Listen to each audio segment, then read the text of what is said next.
वो आंखों में आंसू लिए कहने लगी कि प्रभु श्री राम को पहचानने में भूल हुई उनसे।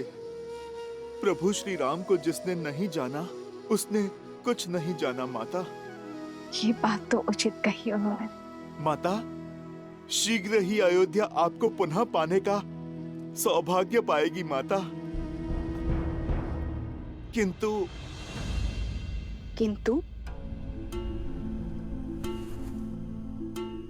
किंतु माता, एक प्रश्न है जो और प्रतीक्षा नहीं कर सकता माता। ये मन भी कितना विचित्र है। दुर्भाग्य पर संदेह नहीं करता और सौभाग्य पर विश्वास नहीं करता।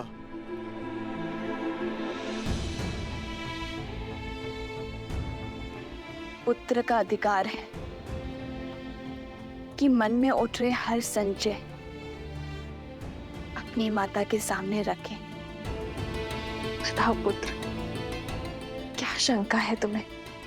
माता, मेरा मन सत्य जान चुका है, किंतु ये सब कुछ आपके मुख से सुनना चाहता है। माता, क्या कुमार लव और कुश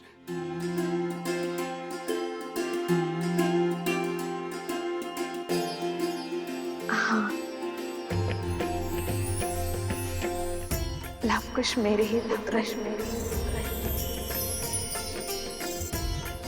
श्री राम के तने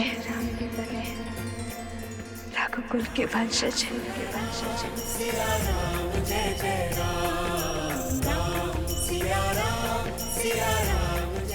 माता, मैं जानता था। मेरा मन झूठ नहीं कह सकता माता। वो दोनों मेरी माता के पुत्र हैं। मेरे छोटे भाई हैं। मेरे छोटे भाई हैं माता। मेरे छोटे भाई हैं। लवकुश मेरे छोटे भाई हैं माता।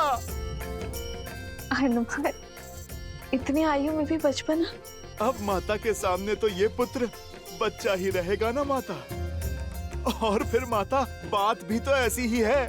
मैंने तो लवकुश को देखते ही उनमें आपकी और प्रभु की छवि पाली थी माता। उनकी कला, उनका तेज, उनका शौर्य बिल्कुल प्रभु की भांति है। मेरे प्रभु और मेरी माता की आत्मा का विलक्षण संगम है दोनों।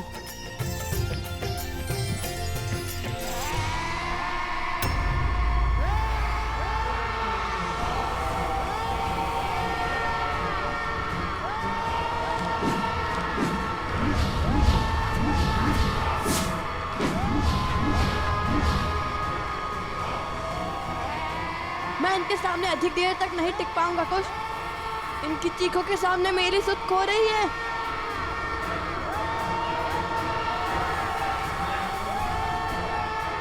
कुश, ये तो रुक ही नहीं रहे।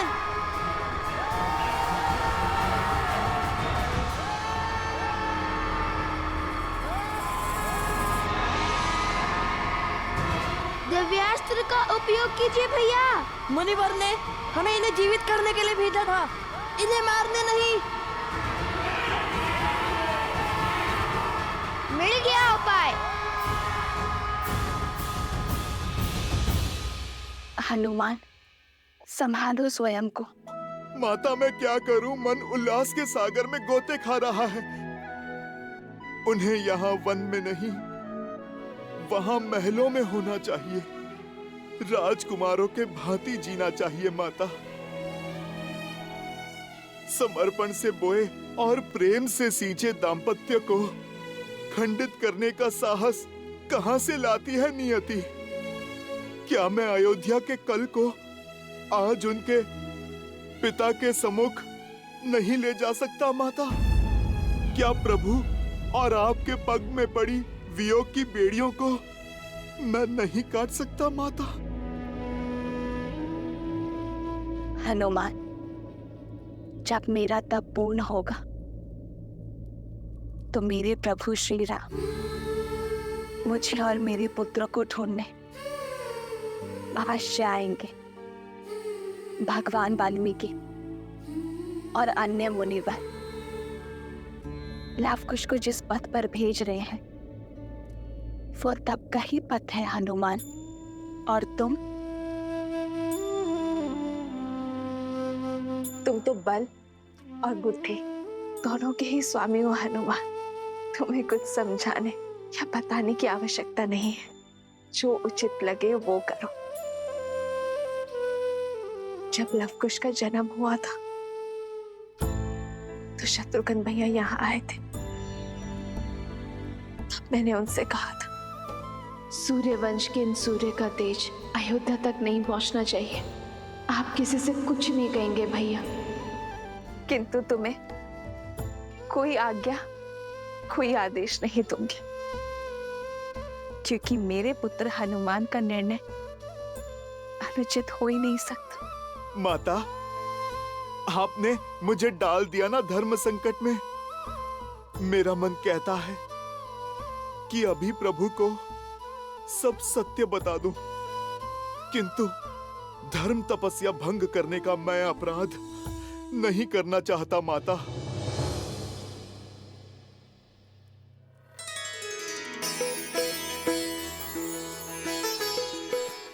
अब तो केवल एक ही है जो मार्गदर्शन कर सकते हैं।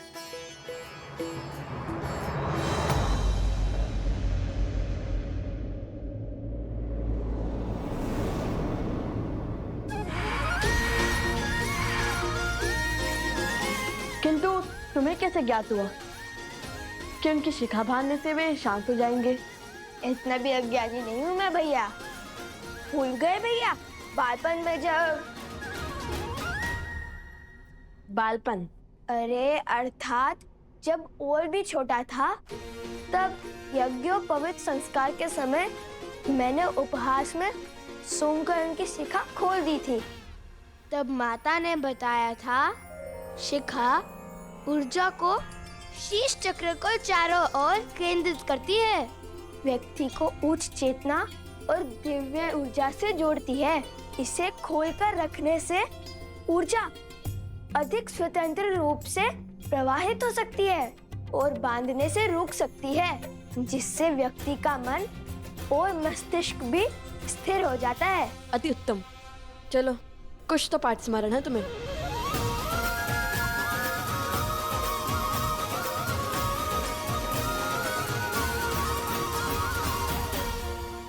त्रिकालदर्शी भगवान वाल्मीकि को मेरा नमन। आ गए हनुमान? भला मैं आपकी पुकार को अनसुना कैसे कर सकता हूँ? आप मेरे आने का कारण तो जानते ही हैं। लव और कुश अयोध्यापति श्री राम के पुत्र हैं, किंतु संसार को ये सत्य बताने का समय अभी नहीं आया, क्योंकि आप उन्हें किसी बड़े उद्देश्य की पूर्ति के लिए सज्ज कर रहे हैं। जैसी आपकी इच्छा। किंतु मैं एक आज्ञा आपसे अवश्य चाहूंगा। आप मुझे मना मत कीजिएगा। साक्षात शिव के अंश को कैसे मना कर सकता हूं? यदि तुम्हारे मन में कोई इच्छा जागृत हुई है तो वो सर्वथा आवश्यक ही होगी। बोलो, क्या चाहते हो?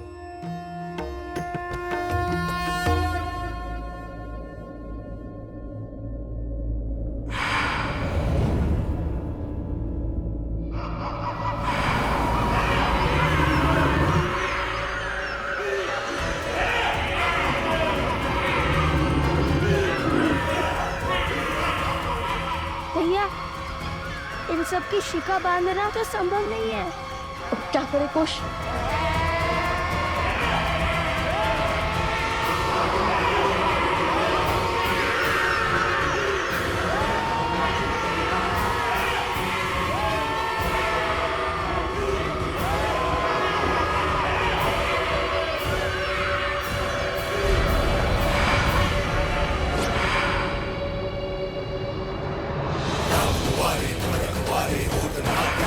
सारी संस्कृत नहीं हमारी संस्कृत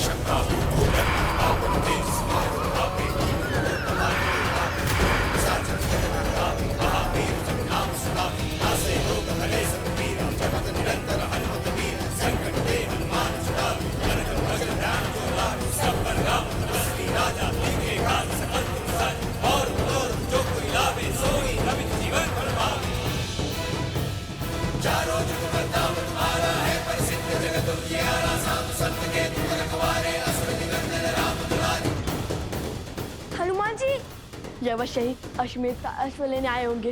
भागो कुश। अरे ऋषि कुमारो, रुकिए।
लव कुश मेरे ही पुत्र है, श्री राम के तने हैं, रघुकुल के वंशज हैं। आगे मत बढ़ना, अन्यथा अपने बाण से छल्ली कर देंगे हम। ये भैया मुझसे नहीं कहते, रुक जाइए हनुमान जी।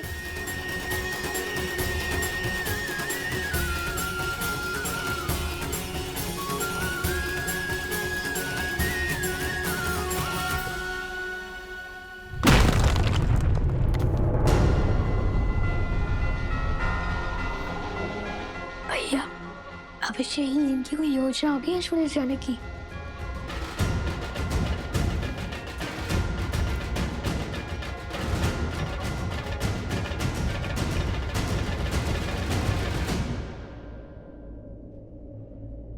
यदि आप अश्वमेध के अश्व को लेने आए हैं तो लौट जाइए। उसे ढूंढने में अपना समय व्यर्थ मत कीजिए। उचित कहा भैया। सुना है आप अमर हैं, कदाचित इसलिए बहुत समय है व्यर्थ करने के लिए।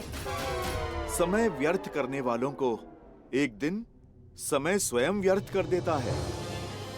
वैसे मैं यहाँ पर अश्व के लिए नहीं आया हूँ, मैं तो प्रभु श्री राम का सेवक हूँ, सैनिक नहीं। बिना इच्छा मैं नहीं लड़ता। तो फिर आप यहाँ क्यों आए? आप दोनों की सहायता करने।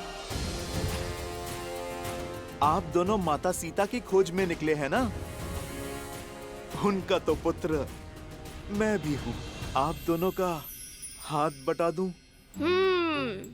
तो श्री राम को हरा कर हमारे प्रश्नों का उत्तर देने के लिए बाध्य करेंगे, उनका साथ छोड़कर हमारा हाथ थामेंगे, प्रभु की सेवा से मुंह मोड़ेंगे। जब आप दोनों प्रभु श्री राम के समक्ष खड़े होंगे, मैं वचन देता हूँ, तब ना तो किसी का साथ दूंगा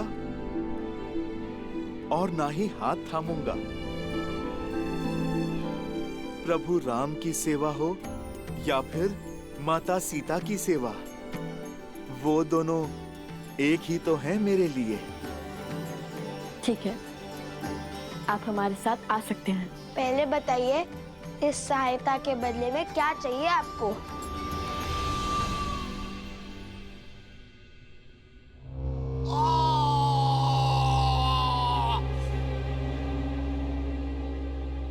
पिछले 15 वर्षों से राम उसके राज्य को जितना नीचे धकेलने का प्रयास कर रहे हैं, वो उतना ही ऊंचा उठता जा रहा है। राम ने सहस्त्रों राक्षसों का संहार किया, अयोध्या में समृद्धि और शांति की ध्वजा लहराई।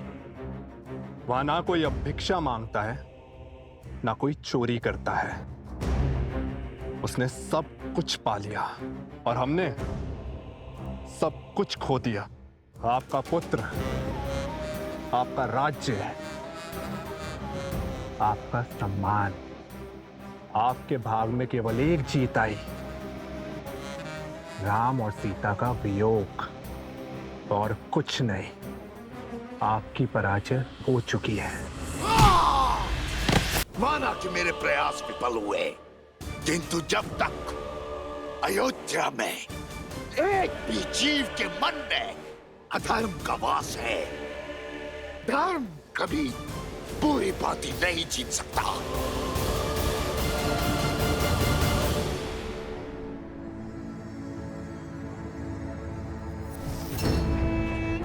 सत्य अनेक अर्थी नहीं होता है, उसका केवल एक ही अर्थ होता है, एक ही रूप होता है, एक ही स्वरूप होता है। जबकि मिथ्या शास्त्र मुखोटे लेके घूमता है। दूध में दही की एक बूंद की बात होता है। पहले पहले तो कुछ नहीं बदलता, किंतु फिर सत्य का स्वरूप भी बदल देता है। अगली चाल क्या होगी महाराज? अश्व। अब कुछ ने उसे यही कहीं छुपाया होगा। मार डालो उसे। लक्ष्मण को वो अश्व जीवित नहीं मिलना चाहिए। अश्व मरा तो राम कभी उन बालकों को क्षमा नहीं करेगा। उनका अंत होगा और तब हम उनका सत्य संसार के सामने लाएंगे। सीता इस विश्वासघात को कभी नहीं सह पाएगी। पति से वियोग का विष तो पी गई, किंतु पुत्रों की मृत्यु का दंश नहीं सह पाएंगे। और सीता की मृत्यु राम के अंत का कारण बनेगी।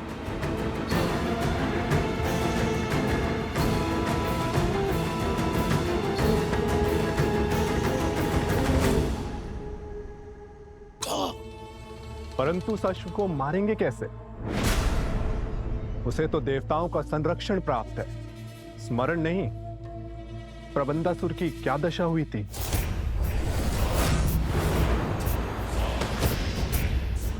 उसका भी उपाय शीघ्र खोज लूंगा मैं। तुम जाओ और लक्ष्मण से पहले उस अश्व को खोजो। जाओ।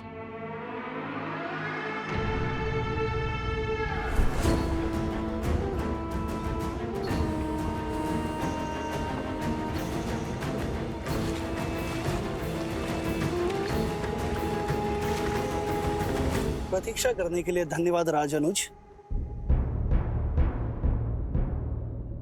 मेरी प्रतीक्षा को धैर्य समझने की भूल ना करें महोदय। मैं केवल अपने भैया की आज्ञा का पालन कर रहा हूं। ये शांति केवल मेरे भैया की इच्छा के कारण है। उनकी इच्छा है कि इस अश्व को ढूंढने में तनिक भी रक्तपात ना हो। मैं बिना आपकी सहायता के स्वयं उन दोनों ऋषि कुमारों को ढूंढ लूंगा।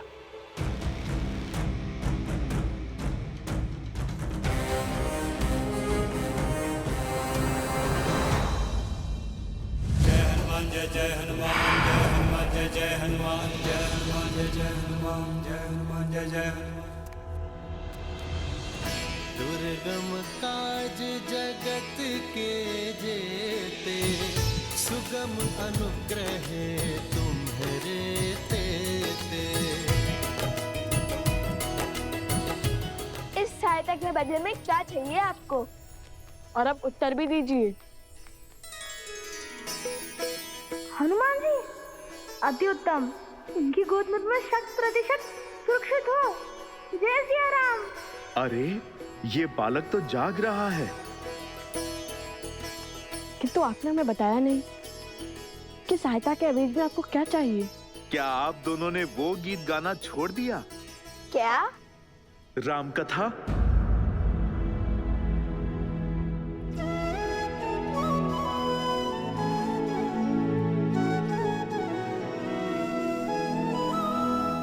अद्भुत गान किया था आपने।